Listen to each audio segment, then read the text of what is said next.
শিরোনামে শুনছিলেন যে ফেনীর ৬ উপজেলার মধ্যে সবচেয়ে ক্ষতিগ্রস্ত পরশুরাম ও ফুলগাজী।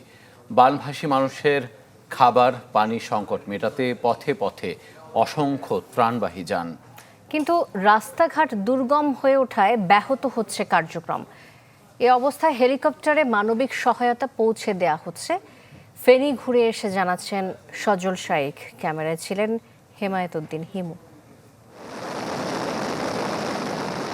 ফেনীর আকাশ থেকে দৃষ্টি সীমানা যেখানে শেষ হয়, যেন তার চেয়ে বহুদূর বিস্তৃত মানবিক বিপর্যয়। বিশাল জলরাশিতে ভেসে গেছে লাখো মানুষের স্বপ্ন, তলিয়ে আছে কত মানুষের কত যত্নের সংসার আর সহায় সম্বল। জমির ফসল, গবাদি পশু, পুকুরের মাছ, অবশিষ্ট নেই কিছুই, আছে শুধু বন্যাত্ম মানুষের হাহাকার। ফেনীর ৬টি উপজেলার মধ্যে সবচেয়ে ক্ষতিগ্রস্ত পরশুরাম ও ফুলগাজী। এখানে জীবন নিয়ে যারা কোনো রকমে ফিরেছেন, আশ্রয় নিয়েছেন বিভিন্ন উঁচু দালানে।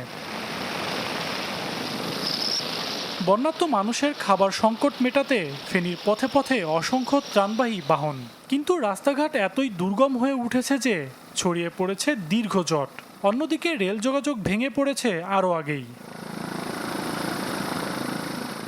এমন অবস্থার মাঝে আকাশপথে ত্রাণ কার্যক্রমে বিভিন্ন বাহিনীর সাথে যুক্ত হয়েছে rapid action battalion RAB. Helicopter থেকে ৫০০ প্যাকেট খাদ্য সামগ্রী বিতরণ করেছে তারা। এছাড়া বৈষম্য বিরোধী ছাত্র আন্দোলনের সমন্বয়কদের হাতে তুলে দেবে ২৫০০ প্যাকেট।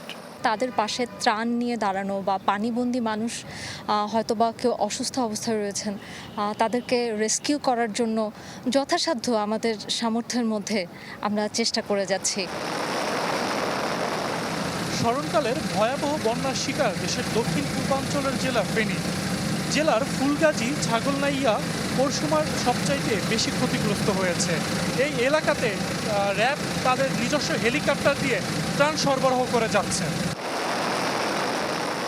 নতুন করে ভারী বর্ষণের সংখ্যা কমে আসায় ত্রাণ কার্যক্রম আরও জোরদারের আশা করছে বিভিন্ন সংস্থা ও সংগঠন। সজল শাইখ, চ্যানেল 24, ঢাকা।